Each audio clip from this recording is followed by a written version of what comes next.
সত্য প্রচারে সোচ্চার।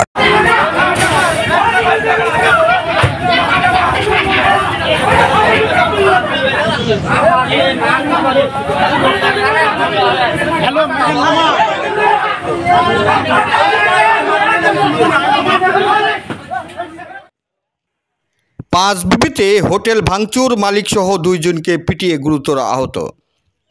জয়পুরহাটের পাঁচবিবিতে হোটেল মালিক ও কর্মচারী সহ দুইজনকে পিটিয়ে আহত, হোটেল ভাঙচুর এবং 4 লক্ষাধিক টাকার ক্ষতি সাধনে পাঁচবিবি থানায় একটি লিখিত এজাহার দায়ের করা হয়েছে।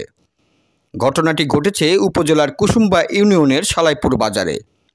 থানায় লিখিত এজাহার সূত্রে আজ 24শে নভেম্বর রবিবার সরজমিনে গিয়ে জানা যায়, গত 23 নভেম্বর শনিবার সকাল 9টায় সালাইপুর বাজারের ভাই বোন নামক একটি হোটেলে নাস্তা খেতে যায় একই গ্রামের বিবাদী মিজানুর রহমান সহ তার দলবল।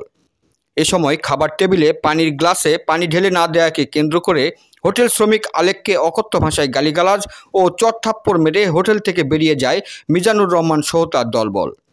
পরবর্তীতে একই দিন রাত 8টায় উল্লেখিত বিবাদীগণ দেশীয় অস্ত্রে সজ্জিত হয়ে পুনরায় হোটেলে গিয়ে অতর্কিত হামলা চালায় এবং হোটেল ভাঙচুর করে ক্যাশ বাক্সে থাকা নগদ 1,90,000 টাকা সহ 4,11,000 টাকার ক্ষতি সাধন করে।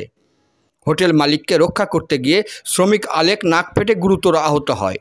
তাকে তাৎক্ষণিকভাবে উদ্ধার করে উপজেলা মহিপুর স্বাস্থ্য কমপ্লেক্সে ভর্তি করা হয়। এ ঘটনায় 13 জন সহ 30-35 জনকে বিবাদী করে পাঁচবিবি থানায় একটি লিখিত এজাহার দায়ের করেছেন ভুক্তভোগী হোটেল মালিক হাফিজুল ইসলাম দেওয়ান। তিনি বলেন, তুচ্ছ ঘটনা নিয়ে আমার উপরে এই হামলা এবং হোটেল ভাঙচুর করা হয়েছে এবং ক্যাশ বাক্স থেকে টাকা ছিনতাই করা হয়েছে। আমি এর সুষ্ঠু বিচার চাই। এ ব্যাপারে 1 নম্বর বিবাদী মিজানুর রহমানের সাথে যোগাযোগ করার চেষ্টা করা হলেও তাকে না পাওয়ায় 2 নম্বর বিবাদী রবিউল ইসলামের সাথে দেখা হলে তিনি জানান, তাদের দোকান তারাই ভেঙে আমাদের উপরে মিথ্যা এজাহার দায়ের করেছে। তাদের অভিযোগ সম্পূর্ণ মিথ্যা। আমিও এই ঘটনার সঙ্গে জড়িত নই এবং ছিলাম না। আমরা এর সুষ্ঠু তদন্ত দাবি করছি। এ বিষয়ে থানার অফিসার ইনচার্জ মোহাম্মদ কাউসার আলী বলেন, হোটেলে ভাঙচুর বিষয়ে একটি অভিযোগ পেয়েছি, একজন দারোগাকেও দায়িত্ব দেওয়া হয়েছে। তদন্ত সাপেক্ষে প্রয়োজনীয় ব্যবস্থা গ্রহণ করা হবে। জয়পুরহাট থেকে জেলা প্রতিনিধি মোহাম্মদ দবিরুল ইসলামের report, DD channel news desk. Mohammad Hafizul Islam, আমি সালাইপুর বাজারে হোটেল ব্যবসায়ী। আমার দোকানে কুলি শ্রমিক একজন আসে, খাবার বসে পানি চায়, পানি দিতে দেরি হয়, ফলে আমার মিসিয়ারকে গালাগালি করে। তারপরে আমি নিজে যাই পানি দিই, তারপরে আসে মিসিয়ারক মারধর করে। আমি তাকে ভাঙিয়ে দেওয়ার ফলে রাত্রে ওরা দলবদ্ধ বাদে আসে, আমার দোকান ভাঙচুর করে, আমার ক্যাশ থেকে টাকা লুট করে, মোবাইল লুট করে। আর আমি এর সুষ্ঠু বিচার চাই। দেখুন, আর সকালবেলা নাস্তা করবে আসে খাওয়ার পর পানি নিয়ে কেসার ফলে মোবাইল ওনার মোবাইল নিজে ওটা ভেঙে ফেলে দিয়েছে। ফেলে দেওয়ার পর ওই মোবাইল নিয়ে আবার ফিরে এটা কেশে চলে আলো। কেশে জমা দেওয়ার পর আমার স্বামী করেছে কি 1000 টাকা জরিমানা দিল, যে 1000 টাকা নিয়ে তোমরা চলে যাও। যাওয়ার পর সারাদিন এলা কোনো আলোচনা নেয়। সন্ধ্যা রাত 9টার দিকে 30-40 জন চলে আসে এ তো ঘরের ভিতর থাকে মাছ ধর করে নিয়ে বাইরে গেছে। বাইরে যাওয়ার পর দোকান লুটপাট ভাঙচুর, বহু চাল 5 লাখ টাকা ছিনতাইকারীরা নিয়ে থুয়ে চলে গেছে। তারপরে মেসিয়ারকে 10-12 জন ধাক্কা মারে আনে, রাস্তায় ফেলে লাঠি মারছে, লাঠি বার করে মারছে।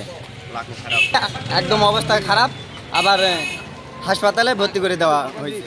25-30 জন লোক ঢুকেছে, আর চেক দেওয়া পারিনি। যা আমার এক মেস আর টানেল আসে, এখানে কুব্বা ধরছে।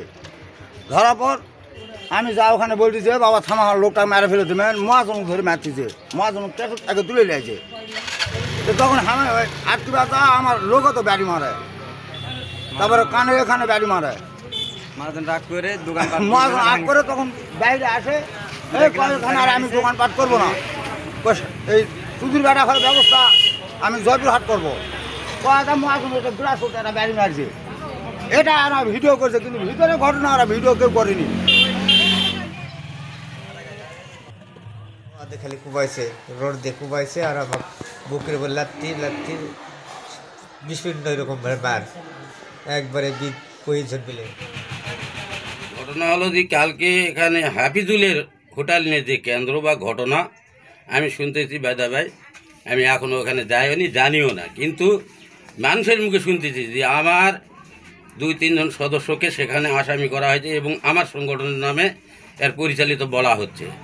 তা আমি চাই যে এটার সূক্ষ্ম তদন্ত নেন। যেমন আমার সেক্রেটারি আমার এখান থেকে সরেছিল, আমি জানি, আমাকে বলে গেছে তারা কয়টা হারে, আর এখানে বলতেছে যে আমার সেক্রেটারি আমার কেশিয়ার তাদের মামলার নামে জড়িত। তাই আমি চাচ্ছি যে এখানে সুষ্ঠু একটা তদন্ত দিয়ে এটাকে ভালো করে যাচাই বাছাই করে যেইটা ন্যায্য বিচার হবে ঠিক সেইটা করলেই আমি সবচেয়ে খুশি। কালকের যে ঘটনা মারামারি, আমি সেখানে উপস্থিত ছিলাম না বা আমার সংগঠনের কেউ ছিল না। এটা মিথ্যা বানোয়াট চক্রান্ত করে আমার নামে এই অভিযোগটা করা হয়েছে। এর সাথে কোনো সংশ্লিষ্ট আমার নাই, আমি ছিলাম না এবং আমি জানিও না। আমি পরে এসে দেখতেছি যে এখানে মারামারি হয়েছে। আমি এটার সুষ্ঠু একটা বিচার চাই, সুষ্ঠু একটা তদন্ত চাই। আমার নামে এবং আমার সংগঠনের নামে মিথ্যা বানোয়াট কথাবার্তা বলে বিভ্রান্ত ছড়াচ্ছে। আমি আইনের কাছে এর সুষ্ঠু একটা সমাধান চাই। গতকাল যে ঘটনাটি আমাদের সালাইপুর বাজারে ঘটছে, আমি নিজে ওখানে ছিলাম। আমি নিজের চোখে এবং আমার মুঠোফোনে আমি ভিডিও করছি। এই যে মিথ্যা একটি অভিযোগ, যে অভিযোগটি দিয়েছে, এটি আসলে বানোয়াট, মিথ্যা, এবং উনি ওনার নিজের হাতে থাকা ওই যে তন্দুর রুটি তৈরি করছিল, সে সময় হাতে যে খুন্তি থাকে, ওই খুন্তি দিয়ে উনি নিজের যে আসবাবপত্র রাখা কিংবা মিষ্টি রাখার জন্য যে ওয়ার্কশপ কিংবা র্যাকগুলো বানাইছিল, সেই র্যাকগুলো উনি নিজেই ভাঙছে। হোটেলে যখন গ্যাঞ্জাম হচ্ছিল তখন আমি ওদেরকে আটকাচ্ছিলাম যে গ্যাঞ্জাম গন্ডল করা যাবে না, পরে উল্টা আমার নামে ওরা হামলা করছে। এটা কেমন?